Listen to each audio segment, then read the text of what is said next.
His mercy. Okay, we'll read the next one here. All glories to Lord Chaitanya. All glories to Lord Nityananda. All glories to Advaita Chandra. And all glories to all the devotees of Lord Chaitanya. I have given the purport of the third verse. Now, O devotees, please listen to the meaning of the fourth with full attention. Let's go to the next verse. We can maybe chant this. I will just maybe Caitanya-caritāmṛta. Caitanya-caritāmṛta. Do you know the meter for this verse? This anarpita charim? Not personally. I know it's the same as the I'm not sure if it's that one. I'm not sure. It's a little. I was trying to figure it out this morning, but I couldn't really get it.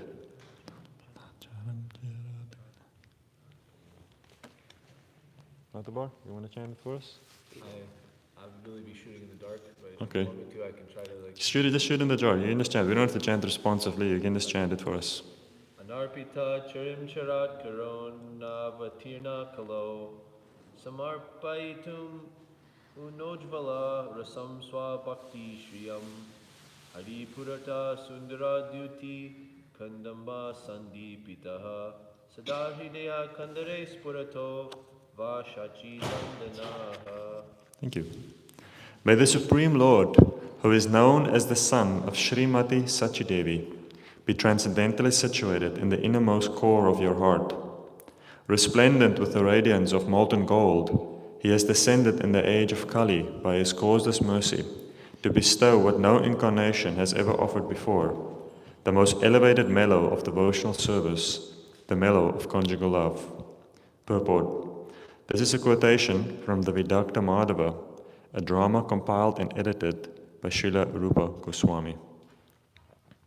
Om Jnana-timirandasya Gyananjana Shalakaya Chakshurun Militam Yena Tasmai Shri Guruve Namaha Shri Chaitanya Manobishtam Stapitam Yena Bhutale Swayam Rupa Kadamayam Dadati Swapadantikam Vandeham Shri Guru Shri Yutabadakamalam Shri Gurun Vaishnavangscha Shri Rupam Sagrajatam Sahagana Raghunatan Vitam Tam Sajibham Sadvaitam Savadutam Parijana Sahitam Sri Krishna Chaitanya Devam Shri Radha Krishna Padam Sahagana Lalita Shri Vishakan Vitangscha. Hey Krishna Karuna Sindhu Dinabandhu Jagatpate Gopesha Gopika Kanta Radha Kanta Namostute Tapta Kanchana Gaurange Radhe Vrindavanishvare Vrishabhano Sutta Devi Pranamami Hari Priye Vancha Kalpatarubhyascha Kripa Sindhubhya eva cha Patitanam Pavanebhyo Vaishnavebhyo Namo Namaha.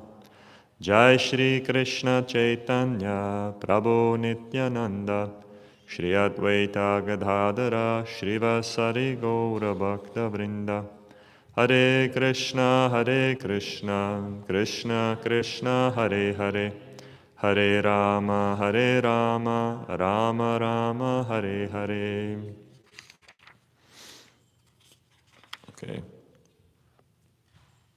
So as we start this new chapter, chapter 3, we will see a few things to remember with the CC. So I'll speak a little bit, and I think we'll read the chapter summary in a bit, but just we'll see that many of how the CC is structured is that in the first chapter of the Ādi-līlā, there's the first 14 verses is sort of the introduction of the text. And then for many of the chapters then later that follow, the author takes each of one of these 14 verses and then gives an explanation of it. So we see here in chapter 3, he says here this Anarpita charim chirat karanavayatirna kalo. This verse that explains, may the Supreme Lord, who is known as the son of Srimati Sachidevi, be transcendently situated in the innermost core of your heart. This was the fourth verse of the Ādi-līlā, and this chapter is in one sense an explanation of that verse, an exposition of that verse. It's always interesting to keep in mind if you study the CC that the first few chapters of the Ādi-līlā is just going to be an expansion and explanation of each one of those 14 verses. And those 14 verses in the beginning had a few very specific purposes. And he introduces then obviously the purpose of the Caitanya-caritāmṛta.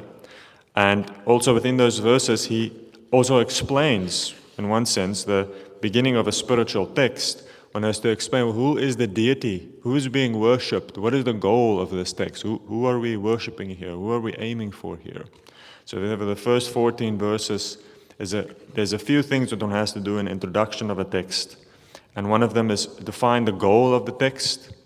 And the other one is also to ask for blessings, to pray for the mercy, so that one can, start the journey of either writing or reading, both of them, start it in the proper way. So directing our understanding to the goal, but then also invoking the blessings. So this fourth verse then is explained by Shri Krishnadas Kaviraj Goswami Maharaj to be one in which he invokes the benediction of the Lord upon all the world, praying to Lord Chaitanya for his mercy upon all. So that's very nice. So in this chapter now, as we will be exploring this fourth verse, we see that then it was very much a prayer, saying, "May the Supreme Lord, who is known as the son of Srimati Sachidevi, be transcendently situated in the innermost core of your heart. Resplendent with the radiance of molten gold, he has descended in the age of Kali by his closest mercy to bestow what no incarnation has ever offered before, the most elevated mellow of devotional service, the mellow of conjugal love." So it is in one sense a glorification of Lord Chaitanya, but then also a prayer, because we're defining who is Lord Chaitanya, but then not just saying who he is, but saying also, yes, may he be situated in the innermost core of your heart. And that really is the goal of the Caitanya-caritāmṛta. And that's the amazing nature of being able to approach a spiritual book as a devotee, and not just as a dry scholar or a speculator or an academic. And it's fascinating how the academic way of studying things is so dead. People can spend their whole life studying things and getting into the language and the history and all this stuff. But when a devotee reads it, this is what the devotee is really praying. We actually have faith that this is the goal. We want to have Lord Chaitanya situated in the innermost core of our heart. So this third chapter then deals with the external reasons for Lord Chaitanya's appearance. And in the next few chapters deal then with the internal reasons or the confidential reasons for the Lord's appearance. Now, I have to be careful also in not thinking, the one is more important than the other. That's very much not the case. Just like Prabhupada would say, Krishna's outside and inside is the same. It's the nature of Krishna. So similarly, Lord Chaitanya's outer purpose and his inner purpose, the external reasons for his appearance and the confidential reasons for his appearance, is not that one is more important than the other. And in actual fact, the two things are intimately related. And it will be very difficult to understand the one without the other, in both ways. So the confidential reasons for the Lord's appearance is regarding the Lord's own desire to experience the confidential nature of the higher rasas that the devotee experiences, which is that's his personal reasons. He came to experience something for himself, which is quite a fascinating thing, because very few religions in the world think about the inner experience of God. Because God is just seen as omnipotent and omniscient and omnibenevolent. So who cares what he experiences? No one really thinks about it in that way. Whereas that's the confidential reasons that we see here, is that, God also has his own things that he wants to experience. He is also, just like us, looking for the nectar, and his nectar is just on a bit of a different level than ours. But therefore he came to experience it. That is his confidential reasons. But the external reasons then, the Lord came with a mission. He came to do something. He comes to the material world with a specific purpose in order to make something happen. And that is very much, what was his mission? Well, he has come with a desire to reside within the innermost core of the hearts of the living entities in Kali Yuga. He's going to try at least to penetrate into the hearts of all living entities. So therefore, Krishnadas Kaviraj is praying, may the Lord be situated in the innermost core of your heart, but that is also the Lord's mission for coming, for appearing in this world, for performing his pastimes here.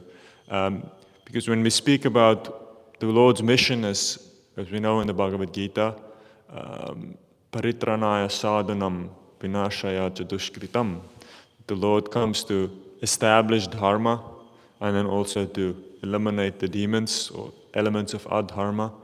The Lord comes to reclaim the fallen conditioned souls. But how is that done? Well, it is done by entering into the heart of the living entities and transforming the heart. Because it is at the end of life, it is the condition of the heart that will determine what exactly is going to happen to you.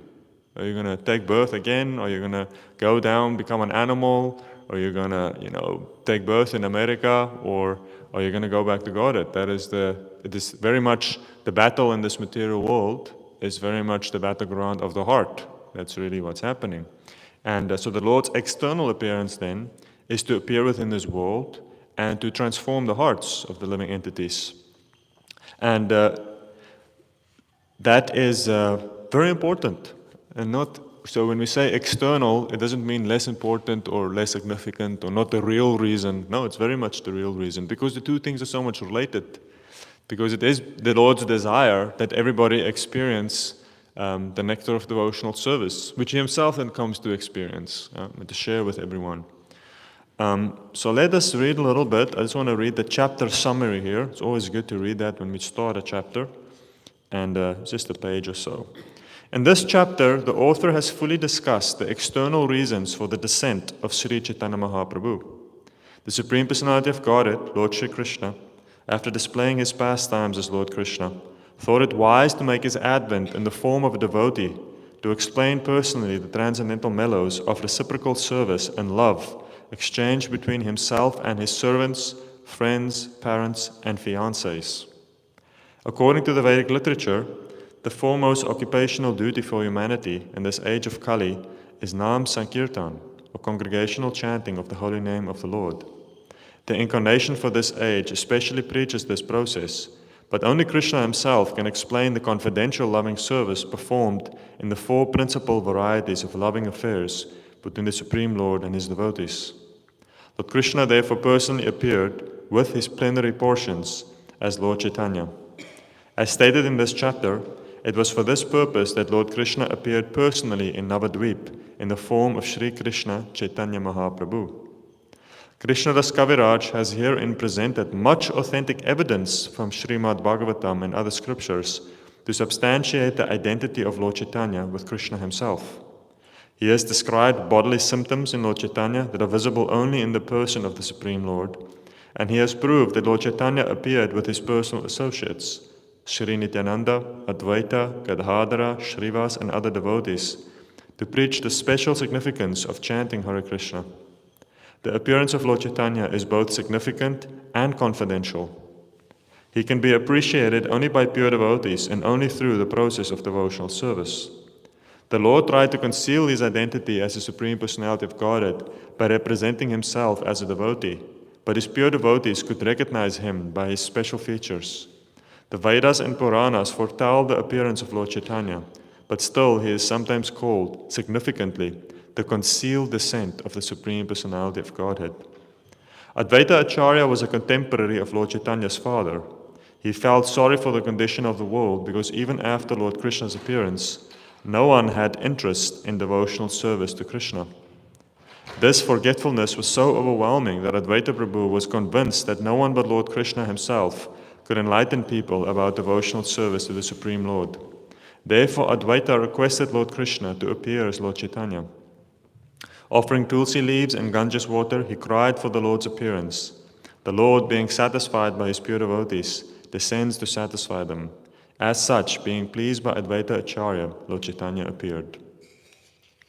Okay, so we see that then this chapter is going to have a lot of different proofs in one sense, so scriptural references and all kinds of symptoms to establish to us that Lord Chaitanya is Lord Krishna himself, an avatar, which is essential because when it comes to especially the Caitanya-caritāmṛta, one has to understand the significance of the personalities in order to really appreciate the profoundness of the text. I think last time we also gave the example that sometimes very insignificant things can be very significant depending on who is the person. Like for example, if there's an old man that just comes in now and he comes in and he just offers his obeisances and he puts a flower down there and he walks out, there's nothing too significant. But if it was the President of the United States, it would be extremely significant. So it's not really just only about what happens, but it's also about who is doing it. So a large part of the CC is, in one sense, it is just some devotees who are connecting with one another and they just do some kirtan, and there's a little bit of drama between them. You know, someone criticizes this and all these little things that happen, but it's understanding the deeper reality of it, what makes it very significant. Because it's not ordinary people, it is the Lord Himself who has come to give an example of how to act within this world and how to do things. And also showing that example of how to treat the devotees. And we also all have that experience when we enter into Krishna consciousness, into the association of devotees. Now the problem is that we are not now dealing with ordinary people anymore. Before in life we think people were just people, and who cares about people so much? So long as you don't break the law, then it's not so bad. So if you don't hit someone, you're not going to get into trouble. But then in Krishna consciousness, the problem is, but it's not just, you're not just dealing with people. You're dealing with devotees. And when you deal with devotees, it becomes much more significant. And then when you're on the subway and you accidentally, bump into someone and they start yelling at you and yell at them, it's not so bad because it's just, a random person in the subway. It's not the end of the world. And maybe afterwards you feel a little bad that, you lost your temper. But if you're going to bump into it, if you do the same thing with a devotee, it's much more serious. Because now you're treating with, now it will have much more severe consequences. Now one has to be careful. Bhaktivinoda Thakur says that the beginning of Vaishnava aparat is Jiva aparat. But therefore it's not that, because that one has to also be careful with that reasoning, that, we care about the devotees, but if you're not a devotee, then you can go to hell. We don't really care about you. There's no consequences of what I do with you. And some religions have that built into their theology, that moral concern is only for people of your own group. And if someone is not part of your group, then there's no harm in enslaving them or doing all kinds of things. We see that was a big problem. One of the main reasons why slavery ended up being dispelled within the Western world, interesting enough, because it was rife all over the world. It's a very common practice in all nations for thousands of years, enslaving other people. And but where it became a problem, and that we can give that great due, we can give the due to Christianity, because the problem is that Christianity, there's a few religions in the world, what we call world religions, which means religions that were able to break out of their ethnic mold, because usually a religious tradition is confined towards some kind of specific ethnic group, that, just like you're born as a something, and then part of being born as a something is that you have the religion of that something. So you're born into something. Traditions are usually connected to your birth, your tribe, or whatever. But then world religions that started to spread, the idea that other people can also join.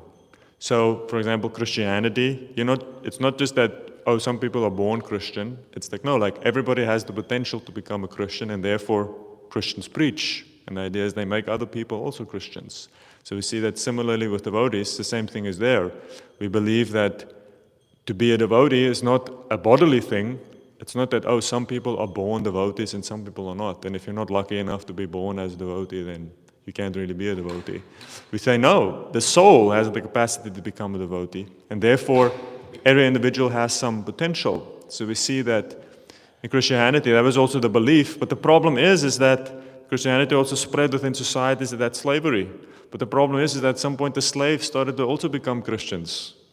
And then they ran into a difficulty because in one sense, slavery is part of the culture, but on another hand, you had the Christian ethics that say, if someone becomes a Christian, then, they're your equal, spiritually your equal. So how can you then justify doing that? So it's an interesting thing that was behind a lot of the moral issues that came with why people started to reject it, because they could see that this is morally not good, because everybody has that equal moral worth. So same thing, that's the powerful idea, is we take it for granted that we're part of a society in which the Vaishnava theology believes that everyone has the potential to become a devotee, regardless of your material condition or material birth. This is a very powerful idea, and not something that there's been centuries and places in the world where people, that faith wasn't there.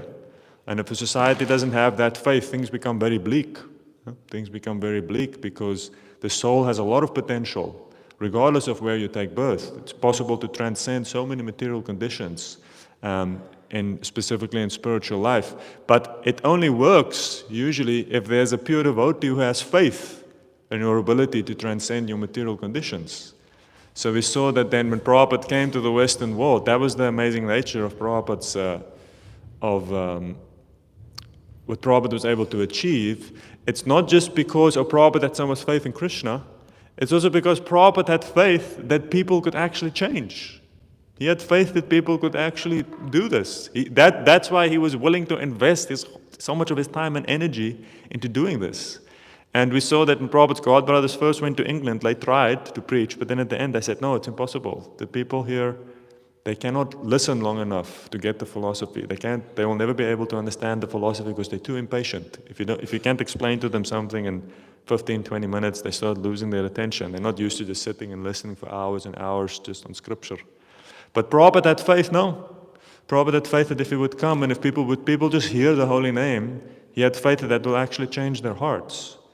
But now we take it for granted because we have inherited Prabhupada's faith. We have inherited Prabhupada's faith in the holy name, that if people are exposed to the chanting of Hare Krishna, they can radically transform, regardless of where they're coming from and what kind of conditioning they're from. No, they can actually change and they can become enlightened and spiritual qualities can develop in them. And we have inherited that from Srila Prabhupada. But we have to understand that this is something very valuable. And it is not something that everybody has, that all societies at all times had this faith that people can do that. And even within Prabhupada's contemporaries, it is Prabhupada himself who had that faith in the holy name that can do that. We see that once there was a girl, it was in San Francisco, and she was crazy and she was sitting in the class and doing, someone took too much drugs, speaking to Prabhupada, and at some point Prabhupada just told her, he said, all I have for you is the holy name. She's like, that's all I can give you. She's like, this is what I can give you and it can help you. But there's nothing else I have for you. This is the only thing I have. This is what I have come to give to you. So Prabhupada had so much faith that this holy name can overcome so many difficult things. And that is in one sense the essence of the external reason for Lord Chaitanya's appearance. The great nature of Lord Chaitanya's mercy is that Lord Chaitanya, those who are representing Sri Chaitanya Mahaprabhu are those who have faith in the mercy of Lord Chaitanya, that the mercy of Lord Chaitanya is more powerful than people's karma. And that is really an essential principle, that bhakti is more powerful than karma. And that is a belief that has to be tested. And that is often tested in one's ability to keep investing in people. My Kadamba Maharaj once said in a class, I remember someone was saying in a class, yes, in ISKCON, someone was making a point, like the preaching spirit in some temple somewhere, some small temple somewhere in Europe, I believe. And then someone was saying, there's, people don't preach so much anymore and we have to preach more or something. And then Prabhupada, my Kadamba Maharaj said, he said, there's so many of us. There's so many of us who still do it. There's so many of us, that's what we do. So many preachers still here. You should just, join the club, become a preacher. It's just, the world is wide open. So many people who are interested. If you're willing to invest in people, there's so many people who are ready to receive your investment, receive your attention. They need some help. All over the world, so many people who are connected with ISKCON that need need devotees to help them and give them attention and help cultivate their devotional service. But it says, but you have to be ready. And it says, preaching is like beating your head against a rock. It says, that's what it means. It says year after, you just keep giving energy to people, keep getting energy, and you don't know what's going to be the result. And sometimes people can be very ungrateful also. It's not that people will always understand that how much you are giving them in terms of your time and your energy and your cultivation, and you should not expect much in return. And maybe you preach to thousands of people and give energy to so many people, and we don't know how much will be the result of that. And that's the external nature of Lord Chaitanya's appearance, that the devotees come and we have faith in the holy name, and we have faith that some transformation will take place, but it can take a long time. And sometimes when we go out in the street and we do Harinam, you have to have faith in the holy name, otherwise it's difficult to go out, because you're not necessarily going to see people, they completely transform in front of your eyes, but you have that faith that something is happening, and some seeds are being planted for the future. Same with people who distribute books. It's difficult to distribute books year after year after year, unless you have that faith that something is happening even beyond your own vision. And then you hear these stories. We hear of Patrick, for example, one of my friends from Long Island, who just recently got connected to Krishna consciousness or the temple. But we hear how he had a book, 15 years ago at a music festival somewhere in Woodstock. He received his first Bhagavad Gita. And then after that, he went to so many journeys. He had this book he had that book with him, and even though he couldn't understand anything, and he had the Bhagavad Gita, he had faith in the Bhagavad Gita. And but it took him 15 years to come to a point where actually he can read. He says when he first got that book and he started reading, he said it felt that Prabhupada is shouting at him. And then he was like, oh, this is way too intense. So he couldn't read the book. It was way too much for him. So, but now he's reading with sincere attention and so much absorption. So the point is that for those who distribute books, you have to have that faith that the transformation of people and the spreading Krishna consciousness, it's happening on a much bigger scale than we understand. Yeah?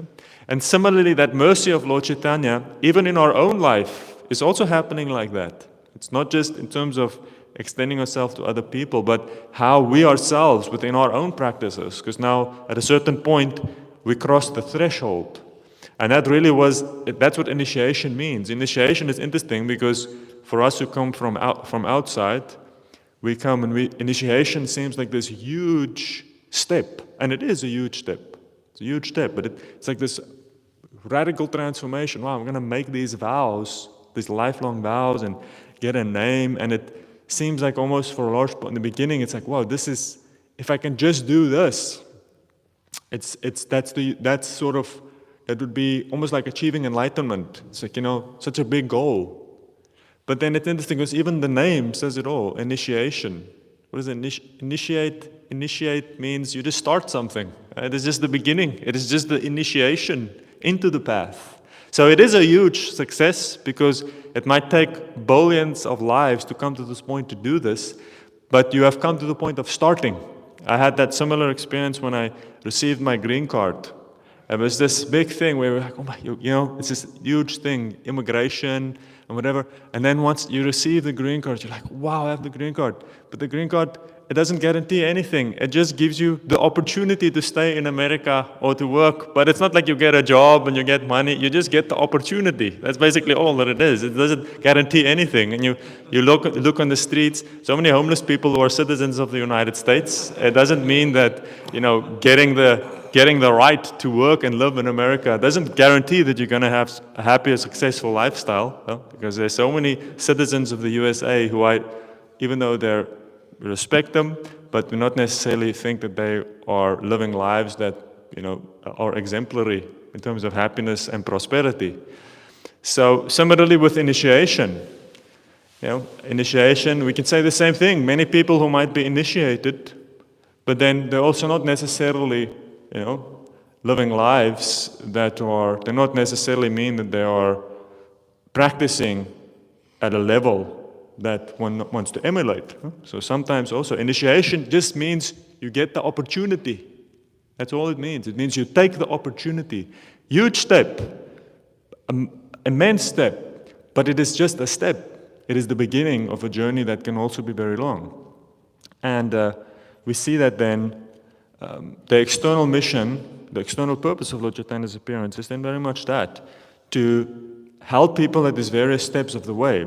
So as we said that, in terms of the transformation of other people, for those of us who are reaching out to brand new people and helping them make that first connection with Krishna consciousness, huge transformation. First time someone gets a book, the first time someone hears the holy name. But then for us who have come to a point where we have decided, okay, this is what I want to make the primary priority in my life. That's what initiation means. Means that, well, this is going to be my first priority.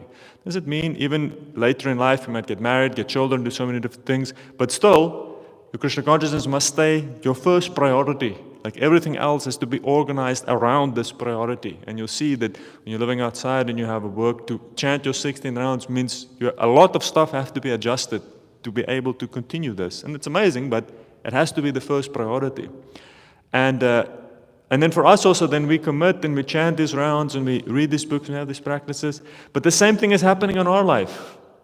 That the mercy of Lord Chaitanya is just invisible. It is invisibly purifying us and protecting us in so many different ways that we can't even see. We can't even see it all. We see that Lord, at the end of the Mahabharata war, the war is over and Arjuna, for the last time, he stepped off his chariot. And then Krishna at some point told him, he said, okay, Arjuna, now it is time the war is over. Please come off your chariot. And then when Krishna stepped off and Arjuna stepped off and when he was away from the chariot, then the chariot just burst into flames. Basically exploded. And Arjuna was shocked. And he said, what's happened? This chariot is invincible. We went through this whole war. And Krishna said, no. He said, there's so many curses and weapons, so many things that was directed to this chariot that Krishna had basically stopped by his potency, stopped from having effect till the end of the war. And now he withdrew his protection from this chariot, and then the result, it just all exploded up into pieces. So similarly, in our own life, the protection, Lord Krishna's protection, Lord Chaitanya's protection is, we don't even know that it's happening. I had a similar experience in my work. We get, sometimes you get all these complicated things you have to do, but then because of the hurricane, then I had to work, basically do my work and also one of my colleagues' works. And when I was doing her work, it was all based on certain cases that comes your way, and it's all random, who gets assigned what cases. And then as I was working my colleagues' cases, wow, that's the most complicated stuff ever. Like so many difficult things that never come my way. And I was thinking, wow, Krishna is probably protecting me from, even though I don't know it, the work that comes my way is probably much simpler than it would be by Krishna's protection, so that I can have some time, to also do other stuff. And if Krishna wanted to, he could totally crush me, totally, if his protection wasn't there, who knew what would happen?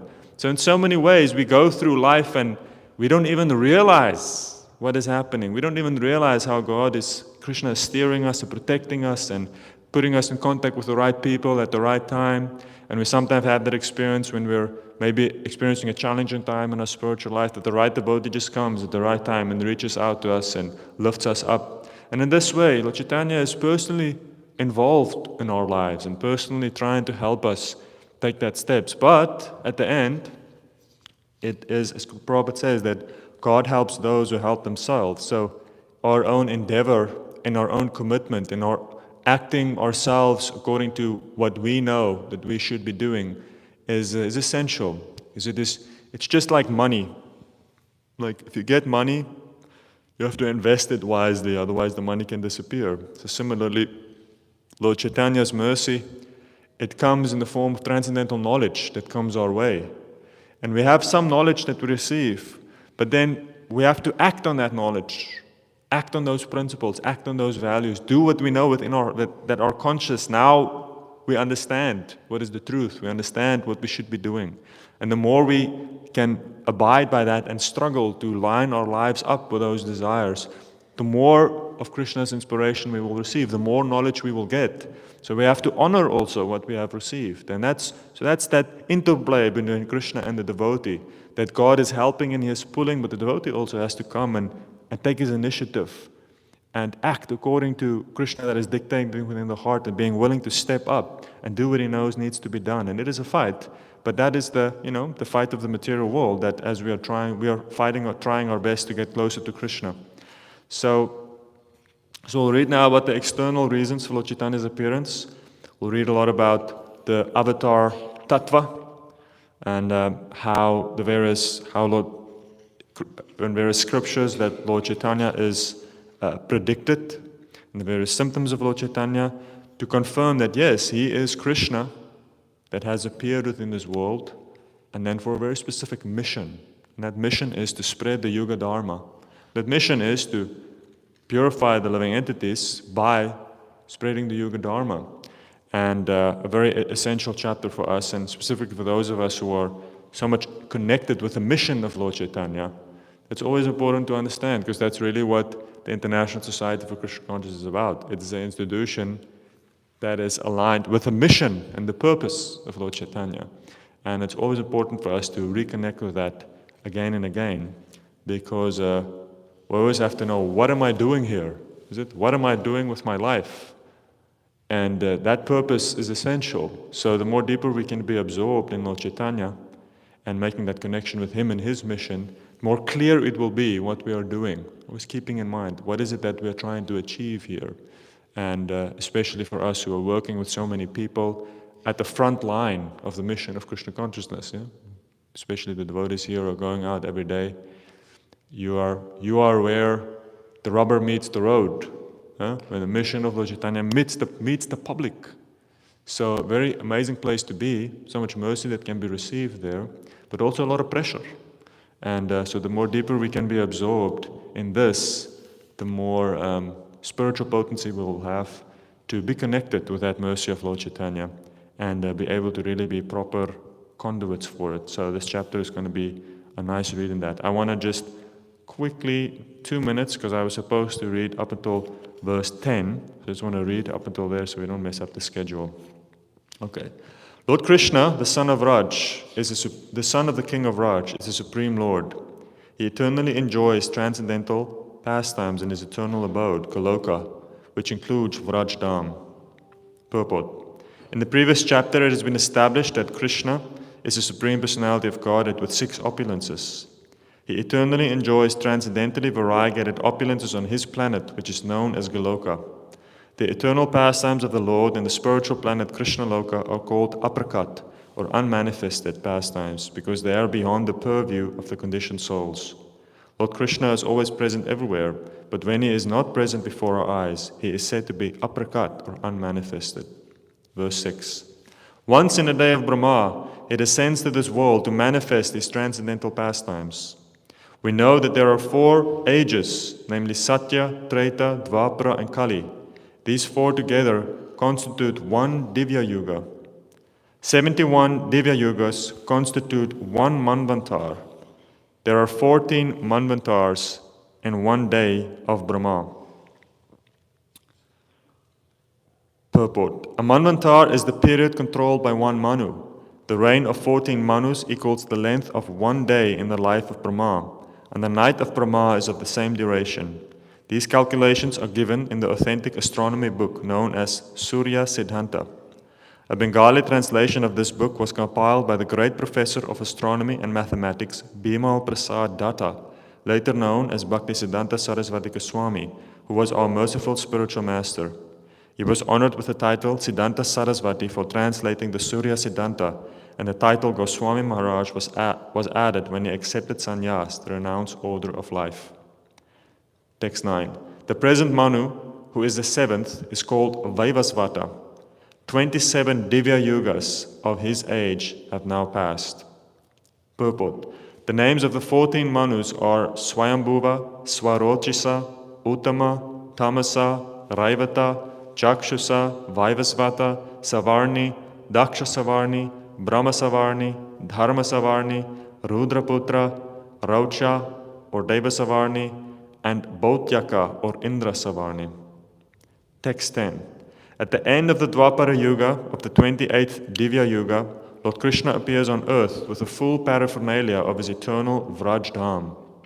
Purport. Now is the term of Vaivasvata Manu, during which Lord Chaitanya appears. First, Lord Krishna appears at the close of the Dvapara Yuga of the 28th Divya Yuga, and then Lord Chaitanya appears in the Kali Yuga of the same Divya Yuga. Lord Krishna and Lord Chaitanya appear once in each day of Brahma, or once in 14 Manvantars, each of 71 Divya Yugas in duration. From the beginning of Brahma's day of 4.32 billion years 6 Manus appear and disappear before Lord Krishna appears. Thus, 1,975,320,000 years of the day of Brahma elapse before the appearance of Lord Krishna.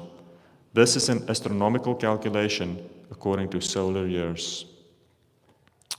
Okay, so that just establishes the principle, extending us the cosmic nature of Lord Krishna's appearance and Lord Chaitanya's appearance. Not just a very good time to be alive and a very rare time to be here, somehow or other, just a few years after Lord Chaitanya. Definitely something to be grateful for. Okay, let us hear if there are any questions or any comments or anything that was said today. Harai Pran Prabhu, who conveniently has the microphone at the ready. Hare Krishna. You mentioned this point that bhakti is stronger than karma. I've always understood there's this thing that karma cannot lead to bhakti.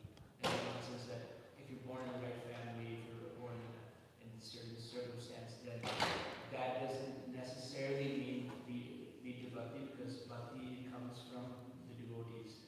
Like I was reminded of Dhruva Maharaj. He's just walking one way, and Srila Prabhupada says in that Narada Muni just happened to be walking this way, and he meets Dhruva. Yeah. Now, can we say that, would it be proper to say that happenstance, that chance could be the result of karma, that you have the karma to meet a devotee, and that devotee can give you bhakti? So Bhaktivinoda Thakur explains that so when we say karma, when we say bhakti is stronger than karma, we also have to define what we mean. So karma here means whatever is the destiny of your material body, and whatever comes with your material karma. So material karma is something you can see in the stars and the astrology. It's like your DNA in one sense. Your DNA and the DNA not just of your body, but also what's going to happen in your life. That is your karma. But there's obviously, as Prabhupada says, a higher order which has to do with bhakti, which has nothing to do with your DNA. I can't test your DNA to see, does this person have the potential to become a devotee? And we do a blood test, and we do an analysis, and then you can see, this person has the bhakti gene. So this person is a devotee. So that's why we say bhakti has nothing to do with karma. It's not something that's going to be inherent in the body. You can't know who can become a devotee and who can't become a devotee.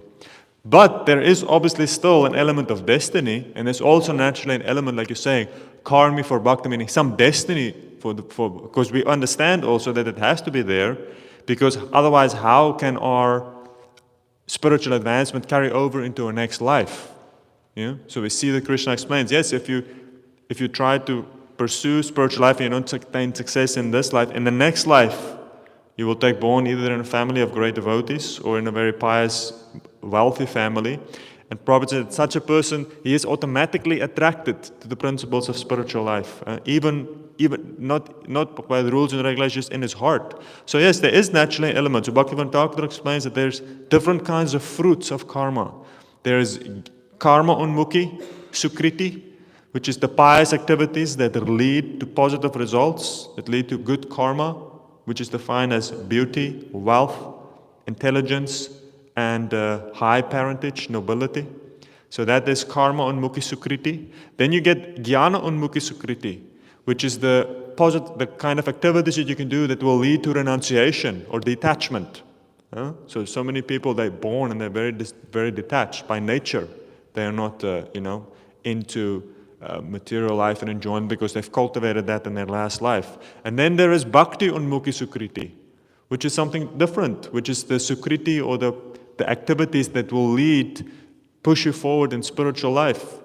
So, yes, there is then, to answer your question, there is an element, you can say, an element of destiny in our spiritual life where we're destined to connect with Krishna, with the devotees, due to our previous devotional service in our last life. But it is not the same as the kind of karma that plays out on a mundane level. And we see also, and it also means that for a devotee, for those who are not pure devotees, for us who are conditioned beings practicing devotional service, it means there will be two things happening. Which is your spiritual advancement and whatever has come from a last life, but also the karma is also going to play out. And that also, so that there's almost like these different forces that are pulling us in different ways. And the idea is that we have to continually invest in the bhakti, invest in that spiritual advancement, that force becomes stronger than the material force. But we see, sometimes even those who get connected with Krishna consciousness, the karma can come and it can smash them away. And then it takes them away because the force of the material energy is so strong by some prior situation. But the point is that, and I've seen it, we'll see that when someone leaves the path of Krishna consciousness, they will usually have a reason for it, some kind of a rationalization, and sometimes that rationalization is that, oh, my karma, or I'm not really destined to be a devotee, or I'm actually I have this thing, or some other reason why they think it's not possible. But then we would say, no, it's not possible. The potential is there within everyone to connect with Lord Chaitanya's heart. By our desire, we can do it. And there is no material disqualification, just like there is no material qualification required. It has to do with the desire of the living entity and the mercy that is received, but also how much we take advantage of that mercy. So in that way, there's almost like different forces that are playing out. The forces of bhakti and the forces of karma. And the forces of bhakti is stronger, but at the same time, the forces of karma are there. And if the connection with Krishna consciousness becomes weak, then we see that how then the karma will come to the foreground and it will take us like anything. Thank you for a nice question. Any other questions? Yes, Divyangi.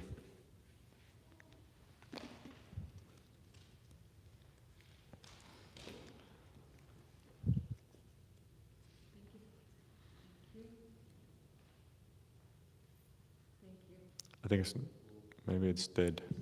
That's okay, you can just hold it like that. So, can you say how can we develop more faith and taste? How can we develop more faith and taste in Krishna consciousness? Because it seems like what you were saying about, when kind of your Krishna consciousness goes a little bit down, then it gets swayed by the karmic thing. Yeah. Okay. Two answers to that question. The first answer, the simple answer, the spiritual master once told me that, Kramakana Swami once told me, he said, if you want to get a lot of Krishna's mercy, he said with time, you have to be strong in Krishna consciousness. You have to be strong. So then I asked him, well, how do you become strong in Krishna consciousness? Then he said, well, you just have to stick it out, ultimately. So there's an element in Krishna consciousness where if you stick it out, you will gain. So when it comes to the ultimate question with something like taste or faith, it means that if you're connected, if you're doing the essential things that you should be doing, connected with sadhana bhakti in a serious way, then the ultimate answer to these things is just time. Doing it over a long period of time. And that's the thing where Prabhupada says that there's no new solution, and sometimes people will come and they'll say, oh, there's this other new thing that we can try, and and people can get into all kinds of stuff. They think, oh, this is going to give me the breakthrough that I need, and sometimes it can get very weird also. But then we say no. There's reading, hearing, chanting, the 5 potent forms of devotional service. You fill your life up with those as much as you can, and then what do? You just wait. You wait. And you would be surprised how much that transformation takes place. Now, the difficulty is in the beginning stages of Krishna consciousness to go, for example, from not following the 4 regular principles to following the 4 regular principles it's massive, a huge transformation in your life. It's a huge thing. But then with the difference between being a devotee for 1 day and for 1 year is massive. And to go from 1 year to 5 years is just as big. But if you start going into your 10th year, how much spiritual advancement have you made from the 10th year to the 15th year? Or from the 30th year to the 35th year? Just like in school, if you're a kid, the difference between 8th grade and 9th grade is immense. It's like a whole new universe. But the difference between being 30 or 31 is not that big of a difference. But it is really, but it just becomes a little more subtle. So the subtle things are a little more difficult to see. So therefore, this element of being very patient is very essential in Krishna consciousness, because sometimes we have to just be calm and wait and continue executing the things that we know. And that was very much Srila Prabhupada's emphasis. So Prabhupada didn't say there's some magic formula. He says the magic formula is devotional service, specifically these 5 potent forms. So we see ISKCON is arranged just around the 5 most potent forms of devotional service: hearing the holy name, chanting the holy name, hearing the Bhagavatam, serving the devotees, serving the deity, and traveling to the holy Dham. In one sense, temple is like the Dham, but then also the culture of going to the Dham.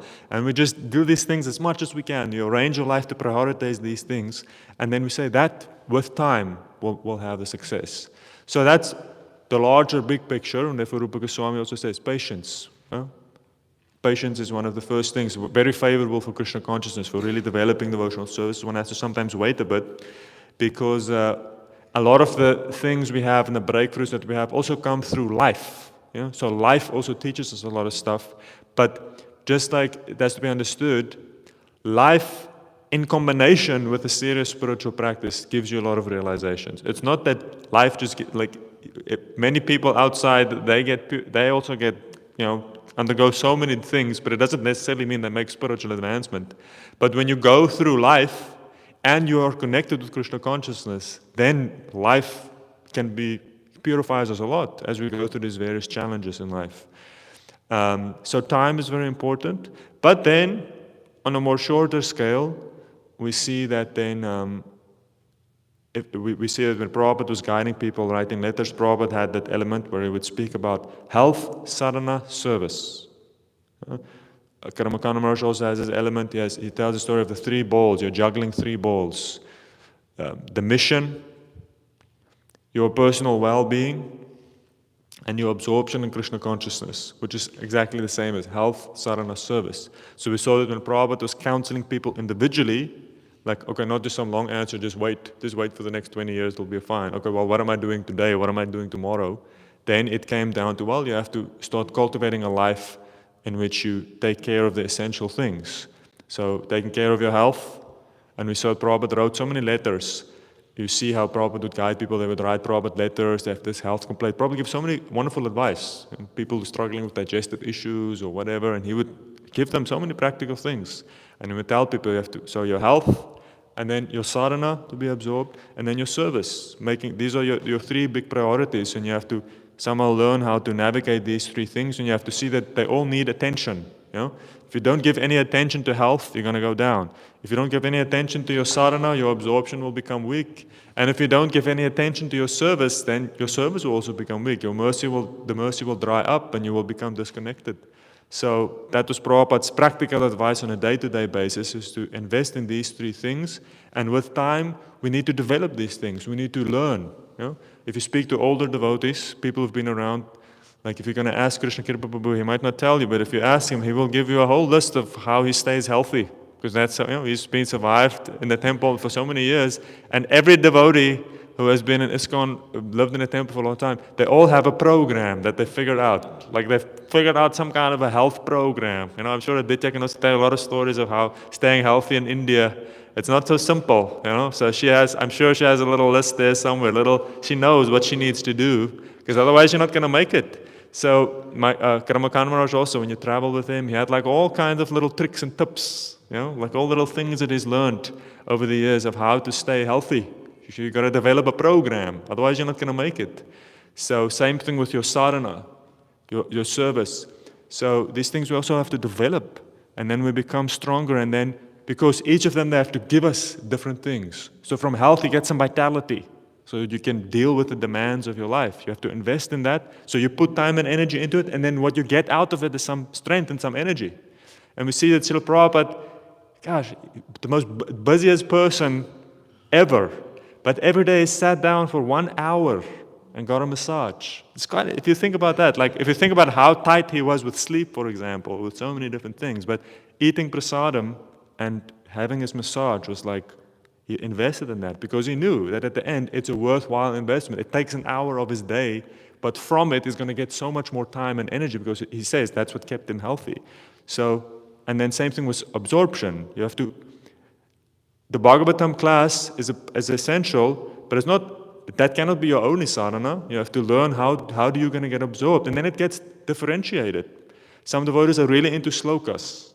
like immensely into slokas. What's that devotee from Los Angeles, the editor, Dvivida Prabhu? He's like, what's his name? Dravida Prabhu. Yeah, I would say not Dvivida. Dravida Prabhu, we see that he's like super into it. Like slokas, he has like a lot of recordings and stuff where he chants these slokas. And I know some devotees who really get into slokas, what they do is they chant it on their beads.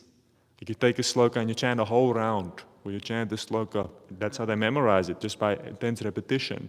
And then other devotees have other things that they get into. So the point is that as we stay longer in Krishna consciousness, it becomes also more individualized, because you start finding things that you're really into. It's within the realm of absorption, but different people have different attractions and different things that they invest in. And same thing then with service. Service also has to be something you invest in.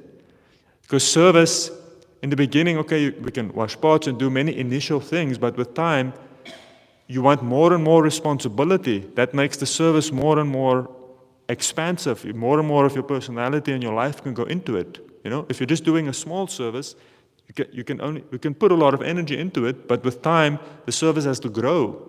So for that also you have to put energy in. Because if you're not, devotees will give you some service, but if you don't take it up seriously, they're not going to give you more. They're going to give it to someone else, because they ask you, can you do this? And then if you're not going to be able to do it, then at some point they might have to ask someone else to do it. But then you see some people, they ask them, do you want to do this? And then they do it well, and then they give you more, and then they give you more, and then this way it grows and grows and grows. So these three things, health, sadhana, service, we have to develop and grow them so that we become more expert at getting what we need from them. And that's the day-to-day challenges of life. But the ultimate solution with faith, time, is taking the essential practices and then just executing them over a long period of time. That is the root cause of real substantial spiritual advancement. Because at the end, faith is based, the root basis of faith is loyalty. So we see that for us, the hope for us is the mercy of the spiritual master. The main criteria for receiving the mercy of the spiritual master is loyalty to the guru. Loyalty. But loyalty, say, how do I develop loyalty? Loyalty is time. The greatest thing you can give to a spiritual master is a long-term commitment. It's not doing things once, giving your life. So to give your life to someone means it's going to take you 20, 30, 40 years, because it's like you have to give it sustainably over a long period of time. So there's no shortcut to loyalty. It's those who stay loyal their whole life. They get the mercy of the spiritual master completely. It's not just a singular thing. It's something that has to happen over time. So there's no shortcut to developing genuine love for Krishna and for the spiritual master. It is something that has to be done over a period of time, because that is how it is tested. Loyalty is tested through time. And we see that then, Prabhupada told about that classic experience you see of, so once when he was a blind beggar who had a wife who was still with him. Interesting, Prabhupada says, that you will only see in India. Like, he has become blind and he is a beggar, but his wife hasn't left him. She's still with him after so many years. So same thing with that, loyalty is by time. So time is an essential principle in developing that, but we have to somehow then stay alive. So therefore, find a way to be able to manage these things. And Prabhupada says in one purport, will end with that, Prahlad Maharaj was able to stay transcendental through his intelligence. He was able to stay situated in the transcendental platform. So there's an element, as I'm saying, developing a program that works. You have to really think about it. And in that way, we stay transcendental, we stay above the modes of nature, because they can't slap us down, because we have some vitality, we have deep absorption, and we also have a responsibility, a service that we can invest ourselves in. And if you have these three things, then everything is fine and your life is wonderful. Okay, Grantara Shri Caitanya-caritāmṛta ki, Srila Prabhupada ki, Shri Radha Govinda Dev ki, Ko Premanande.